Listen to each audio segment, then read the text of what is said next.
નમસ્કાર, welcome to વિદ્યા સેતુ. વાસ્તવિક સંખ્યા ચેપ્ટર વિશે આપણે અભ્યાસ કરી રહ્યા છે. એ ચેપ્ટરમાં આપણે વાસ્તવિક સંખ્યાઓનો બેઝિક પરિચય મેળવી ચૂક્યા છે. ત્યારબાદ આપણે અંકગણિતનું મૂળભૂત પ્રમેય આપણે જોઈ ચૂક્યા છે અને એના પછી આપણે અવિભાજ્ય અવયવીકરણની રીત જે અંકગણિતના મૂળભૂત પ્રમેય સાથે ક્યાંક ને ક્યાંક કનેક્ટેડ આપણને જોવા મળે છે. આ બધા વિશે અભ્યાસ આપણે કરી ચૂક્યા છે. આપણને ખબર છે કે કોઈ પૂર્ણાંક સંખ્યા બને છે. અહીંયા લખેલી પૂર્ણાંક સંખ્યાઓ જે છે એ ક્યારે બની હશે? જ્યારે અવિભાજ્ય અવયવો જે હશે, અવિભાજ્ય સંખ્યાઓ હશે, આના ગુણાકાર સ્વરૂપે આપણને આ બધા પરિણામ પૂર્ણાંક સંખ્યા સ્વરૂપે મળેલા હશે. એના માટેના કેટલાક ઉદાહરણોનો અભ્યાસ આપણે કર્યો છે. આજે આપણે અભ્યાસ કરવાનો છે સ્વાધ્યાયનો પહેલો દાખલો કંઈક એવું કહે છે કે ભાઈ આપેલ જે પૂર્ણાંકો છે, આપેલ જે સંખ્યાઓ છે, આમના અવયવો અવિભાજ્ય અવયવીકરણની રીતથી પાડો. ટૂંકમાં આના અવિભાજ્ય અવયવો આપણે શોધવાના છે. અવિભાજ્ય અવયવો એટલે કે જેમના આગળ હવે ભાગ પાડી શકાય નહીં, આવી સંખ્યાઓ એને જ આપણે કહીએ છીએ અવિભાજ્ય અવયવો. અવિભાજ્ય સંખ્યાઓ 2 છે, 3 છે, 5 છે, 7 છે, આ બધા અવિભાજ્ય અવયવો છે. અલગ અલગ પૂર્ણાંકો આપેલા છે. દરેક માટે આપણે ચલો જોઈએ અવિભાજ્ય અવયવો કેવી રીતે મળી શકે છે. પહેલી સંખ્યા છે 140. આના અવયવો આપણે પાડવા છે. તો આના અવયવો માટે આપણે બે રીતે કરી શકીએ છીએ. ભાઈ નોર્મલ એક આ રીતે ટ્રી બનાવી શકીએ છીએ કે ભાઈ 2 અને 70 આ શું છે? એના અવયવો છે. ત્યારબાદ 2 ના હવે આગળ અવયવો પડશે નહીં, એટલે કોના પાડવા પડશે આગળ? 70 ના. 70 ના અવયવોમાં પાછા ફરીથી આ રીતે ટ્રી બનાવીએ છીએ. 35 2 70 એટલે 2 અને 35 આ રીતે ભાગ પડશે. ત્યારબાદ આગળ નાનામાં નાની સંખ્યા આપણે પહેલા લેવાની. 2 પછી 3 આવે છે. 3 વડે શું 35 ને ભાગી શકાય? જો ભાગી શકાતા હોય તો લખવાના, ના ભાગી શકાય તો આગળ જે અવિભાજ્ય સંખ્યા આવતી હોય એના ઉપર આપણે મૂવ કરીશું. 3 વડે ભગાતા નથી. 4 વિભાજ્ય છે, એના વડે પ્રયત્ન કરવાનો હોય. 5 વડે પ્રયત્ન કરીએ એટલે આપણે લખી શકીએ છીએ કે 5 7 35. અને હવે કોણ આવ્યું? 7. તો છેલ્લે શું આવી જવું જોઈએ? 1 આવી જવો જોઈએ. ત્યાં સુધી આપણે ગણતરી કરવાની છે. તો આ જે સંખ્યાઓ આપણને જોવા મળે છે 7 5 2 2 આ શું છે? એના અવિભાજ્ય અવયવો છે. હવે આ એવી સંખ્યાઓ છે કે જેને આગળ આપણે ભાગી શકાતી નથી. એક આ પદ્ધતિથી આ રીતે આપણે ટ્રી બનાવીને અવિભાજ્ય અવયવો શોધી શકીએ છીએ. કેવી રીતે લખી શકાય? 2 નો વર્ગ 2 વખત છે એટલા માટે 2 નો વર્ગ. 2 2 4 4 ગુણ્યા 5 કેટલા થશે? 20 અને 20 ગુણ્યા 7 140 આપણને પૂર્ણાંક સંખ્યા મળશે. આ છે એના અવયવો. આગળ બીજી એક સંખ્યા જોઈએ, અથવા તો બીજી આ રીતે પણ આપણે શોધી શકીએ છીએ. આ રીતે સીધું ટ્રી બનાવીને પણ આપણે એના અવયવોને શોધી શકીએ છીએ. 156 છે. આપણને ખબર છે કે ભાઈ એકમનો અંક 0 2 4 6 8 હોય તો એવી સંખ્યાને આપણે 2 વડે ભાગી શકીએ છીએ. તો 2 વડે આપણે પ્રયત્ન કરવાનો, કારણ કે નાનામાં નાની અવિભાજ્ય સંખ્યા કઈ છે? 2 છે. તો ડાયરેક્ટ ભાગવાનો પ્રયત્ન કરીએ છીએ. 2 7 14 15 હતા, 2 7 14 એટલે 1 બચ્યો છે. ઉપરથી ઉતાર્યા 6 એટલે સંખ્યા બની છે 16. 16 ને 2 ના ઘડિયામાં ક્યારે ભાગી શકાય? તો 2 8 16. બરાબર છે. હવે આગળ ભાગવાનો પ્રયત્ન કરીએ. 2 3 6 એટલે 1 બચ્યો. ઉપરથી ઉતાર્યા 8 એટલે સંખ્યા થઈ છે 18. 2 9 18. બરાબર છે. હવે 2 વડે આને ભાગી શકાતું નથી. તો આગળના અવિભાજ્ય અવયવ વિશે વિચાર કરીએ, અવિભાજ્ય સંખ્યા વિશે વિચાર કરીએ. 3 વડે શું આને ભગાય છે? ભગાય છે. ત્યાં સુધી બીજી કોઈ સંખ્યા વડે ભાગી શકાય નહીં. નાનામાં નાની અવિભાજ્ય સંખ્યા વડે સૌથી પહેલા આપણે ભાગીશું. 3 અને 13 13 3 39 અને છેલ્લે 13 ને હવે 13 વડે જ ભાગી શકાય છે, માટે 13 એકા 13. તો આના અવયવો કેવી રીતે આપણે લખી શકીએ છીએ? તો 2 કેટલી વખત છે? 2 વખત એટલે 2 નો વર્ગ. 3 કેટલી વખત છે? 1 વખત અને 13. તો આ રીતે આ સ્વરૂપે આના અવિભાજ્ય અવયવોને આપણે લખી શકીએ છીએ. આગળ ગણતરી કરીએ. 3825 આવી કંઈક સંખ્યા છે. આના અવયવ આપણે શોધવા છે. એકમનો અંક 0 2 4 6 8 હોય તો એને 2 વડે ભગાય. એમાંનો એકે અંક આમાં છે નહીં. તો હવે 3 માટે શું વિચાર કરવો? 3 માટે કંઈક આવી રીત છે. કે જો આ અંકોનો આપણે સરવાળો કરીએ, આ અંકોના સરવાળાનો જે જવાબ આવ્યો એ જવાબને જો 3 વડે ભાગી શકીએ તો આ સંખ્યાને પણ 3 વડે ભાગી શકાય છે. તો અંકોનો પહેલા સરવાળો કરીએ. 8 ને 3 11, 11 ને 2 13, 13 ને 5 18, 18 ને 3 વડે ભગાય તો આ સંખ્યાને પણ 3 વડે આપણે ભાગી શકીએ છે. 3 ની ચાવી છે, આ અવયવીકરણ માટેની ચાવી છે. તો આને 3 વડે ભાગવા માટેનો પ્રયત્ન કરીએ તો શું થશે? 3 એકા 3, 0 થઈ ગયું, ઉપરથી ઉતાર્યા 8, 3 2 6, 8 માંથી 6 ગયા, વધ્યા છે કેટલા?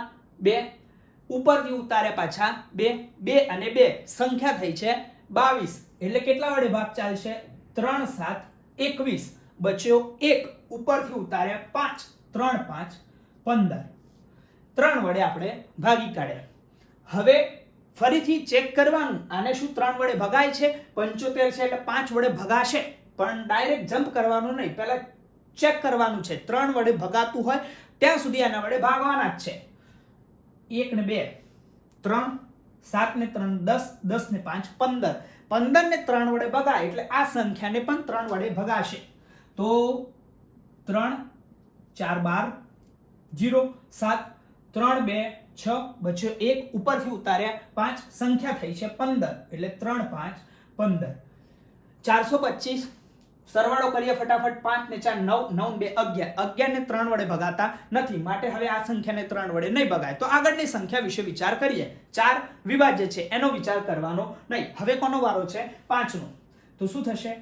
5 8 40, બચ્યા 2, ઉપરથી ઉતાર્યા 5 એટલે 25, 5 5 25. આ રીતે આપણે ગણી શકીએ છીએ. 85 ને ભાગી શકીએ. જો 17 નો ઘડિયો આપણને આવડતો હોય તો સીધું ઉડાડી શકીએ છીએ, નથી આવડતો તો 5 એકા 5, બચ્યા છે 3 અને 5 ઉતારે એટલે 35 થશે. 5 7 35 એટલે 17 5 થશે 85. 17 ને બીજા કોઈ વડે ભાગી શકાતા નથી, એટલે 17 નો એક અવયવ એ પોતે છે. તો 3825 ના અવયવો શું લખી શકીએ છીએ આપણે? 3 કેટલી વખત છે? 2 વખત, તો લખી નાખ્યા 3 નો વર્ગ. 5 કેટલી વખત છે? 2 વખત, તો લખી નાખ્યા 5 નો વર્ગ ગુણ્યા 17. આ સ્વરૂપે આપણે લખી શકીએ છીએ. આના જ અવયવો આપણે આ રીતે પાડવા હોય તો પાડી શકીએ છીએ. બરાબર છે? જેમ કે 3825 છે સંખ્યા, તો એના અવયવમાં શું લખાશે? 3 અને 1275. ત્યારબાદ આના અવયવમાં શું લખાશે? 3 અને 425. આ રીતે આપણને અવયવો મળશે. બરાબર છે? આ રીતે પણ બેસ્ટ છે, ઓકે છે, ચાલી શકે છે. હવે નેક્સ્ટ દાખલો છે 5005. 5005 આને આપણે ભાગવાના છે. એકમ નોંધ 0 2 4 6 8 નથી, 2 વડે ભગાશે નહીં. 5 ને 5 10, 10 ને 3 વડે નથી ભગાતા, એટલે આને 3 વડે ભગાશે નહીં. 4 વડે ભાગવાનો કોઈ પ્રશ્ન છે નહીં. 5 વડે પ્રયત્ન કરીએ અને દેખાય છે 5 વડે આપણને ભાગવા મળશે. તો શું થશે? 5 1 5 0 0 5 1 5. આ રીતે આપણે 5005 ને 5 વડે ભાગી શકીએ છે. ત્યારબાદ બીજું કોના વડે ભગાશે? હવે 5 વડે ભગાય ના, કારણ કે 5 ની એ ચાવી છે. જો એકમનો અંક 5 હોય અથવા તો 0 હોય, એકમનો અંક 5 હોય અથવા તો 0 હોય તો જ એવી સંખ્યાને 5 વડે ભાગી શકાય. 5 હતા એટલે ભગાયા. હવે કોણ આવે છે? 1, એટલે હવે ભગાશે નહીં. કશું નહીં. આગળની અવિભાજ્ય સંખ્યા વિશે આપણે વિચારવાનું. 6 વડે તો ભાગવાનું નથી, સીધા 7 થી વિચાર કરીએ. તો 7 એકા 7, બચ્યા કેટલા? 3, ઉપરથી ઉતાર્યા 0 એટલે થયા 30, 7 4 28, બચ્યા 2, ઉપરથી ઉતારે 1, 7 3 21. એટલે આના વડે આપણે ભાગી શકીશું. તો ચલો 7 વડે ભાગીએ. 7 એકા 7, બચ્યા છે 3, ઉપરથી ઉતાર્યા 0, સંખ્યા થઈ છે 30, 7 4 28, 30 માંથી 28 ગયા, બચ્યા 2, ઉપરથી ઉતાર્યો 1 એટલે 21, 7 3 21. આપણને સંખ્યા મળી છે 143. હવે 143 ને કોના વડે ભાગી શકીએ છીએ? તો 7 વડે જોઈ જુઓ. 7 2 14, પણ પછી ભાગી શકાતા નથી.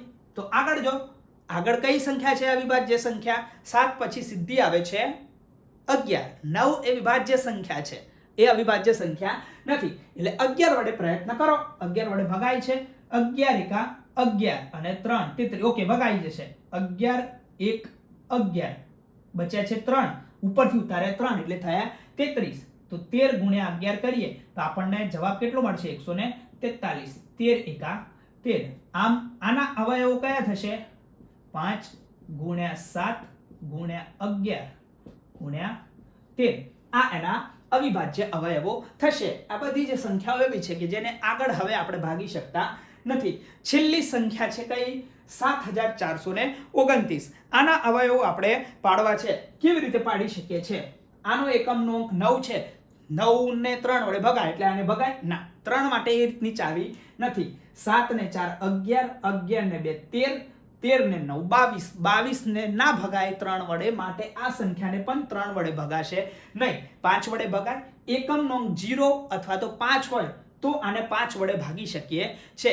ત્યારબાદ 7 ની ચાવી એવું કે છે કે ભાઈ જે છેલ્લા બે અંકો છે, છેલ્લા બે અંકોને જો 7 વડે વિભાજ્ય હોય, છેલ્લા બે અંકોને 7 વડે આપણે ભાગી શકીએ તો જે આગળની સંખ્યા છે આને 7 વડે ભાગી શકાય છે. એટલે બીજો એક ક્લોઝ છે, આમાં બીજો એક નિયમ છે.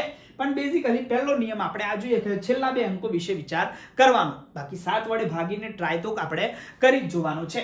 પછી 11 વડે ભાગવાનો પ્રયત્ન કરીએ. પહેલા લખી તો દઈએ 7429. 11 વડે ભાગો. 11 5 55, 11 6 66, 66 ને 4 8 બચ્યા, ઉપરથી ઉતાર્યા છે 2 એટલે 82. 11 7 77. 82 માંથી 77 કાઢીએ, આપણે 5 બચ્યા છે. 5 ને 9 59. ભાઈ કામ થશે નહીં. તો હવે કોના વિશે વિચાર કરવો પડશે? આપણે 13 વિશે વિચારવું પડશે. તો 13 વડે પ્રયત્ન કરીએ. 13 4 52, 13 5 65. 13 5 65 મૂકીએ એટલે 65 માંથી 74 જાય, કેટલા બચ્યા? 9, ઉપરથી ઉતાર્યા 2. 13 5 65, 13 6 78, 13 7 91. એટલે 13 7 91 બચ્યો 1, ઉપરથી ઉતાર્યા 9. એટલે 13 વડે પણ મેર પડશે નહીં. તો બીજી કઈ સંખ્યા વડે 13 થી આગળ જઈએ? 14 નહીં, 15 નહીં, 16 નહીં, 17. કારણ કે પેલી બધી વિભાજ્ય સંખ્યાઓ છે. હવે 17 વિશે વિચાર કરવો પડશે. તો 17 વિશે વિચાર કરીએ તો શું થશે? 17 દુ 34, 17 3 51, 17 4 68. એટલે 74 માંથી 68 જાય તો પહેલા તો 17 4 68 એટલે કેટલા બચ્યા? 68. 6 બચ્યા છે, ઉપરથી ઉતાર્યા 2. 17 એ આપણે ભાગ ચલાવીએ છે એટલે સંખ્યા થઈ છે 62. 17 દુ 34, 17 51, 17 51 એ ભાગ ચાલશે. કેટલા થયા? 1 1, ઉપરથી ઉતાર્યા 9. એટલે 17 ને 7 119. 17 સાથે ભાગ ચાલશે એટલે આ સંખ્યાને સીધી 17 વડે ભાગી શકીએ છીએ. શું થશે? 17 એકા 17, 17 3 51, 17 4 68. ચારે ભાગ ચાલશે. પહેલો 17 4 68 બચ્યા છે 6 2 એટલે 62 સંખ્યા. 17 3 51 એટલે 3 વડે ભાગ ચાલ્યો 51. કેટલા થયા? 62 માંથી 51 થયા એટલે 1 1 9, 119. 17 7 119. હવે આ સંખ્યાને ફરીથી જોઈ જવા. 17 વડે ભગાય છે. 17 દુ 34, 17 2 34 એટલે બચ્યા 9 અને 97. 97 ને આપણે 17 વડે ભાગી શકતા નથી. તો કશું નહીં, આગળની સંખ્યા વિશે વિચાર કરીએ. 17 પછી કોણ આવે છે? 18. પણ 18 વિભાજ્ય છે એટલે હવે વાત કરીએ 19. 19 વડે ભાગવાનો પ્રયત્ન કરીએ. 19 એકા 19, 19 2 38, 38 એટલે 43 5 57. ઓકે, 19 વડે ભગાઈ જશે. 19 2 38 કેટલા બચ્યા? 43 માંથી 38 જાય, 5 બચ્યા છે, ઉપરથી ઉતાર્યા 7. 19 3 57 એટલે 23 આયા છે. અને 23 ને બીજી કોઈ સંખ્યા વડે ભાગી શકતા નથી. 23 નો અવયવ 23 પોતે જ છે. તો 7429 આઈએમપી આમ ગણવા તો ગણી શકાય છે, કારણ કે શરૂઆત જ 17 થી થાય છે એટલે વિચારવું આમાં થોડું ઘણું પડી શકે એમ છે. તો આના અવયવો કયા થશે 17 ગુણ્યા 19 ગુણ્યા 23. તો આ છે અવિભાજ્ય અવયવીકરણની રીત, અથવા તો આ છે પૂર્ણાંકોના અવિભાજ્ય અવયવો.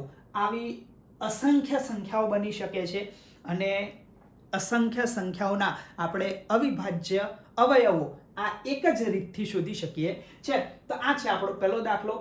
નેક્સ્ટ વિડીયોમાં આપણે ચર્ચા કરીશું દાખલા નંબર 2 ની.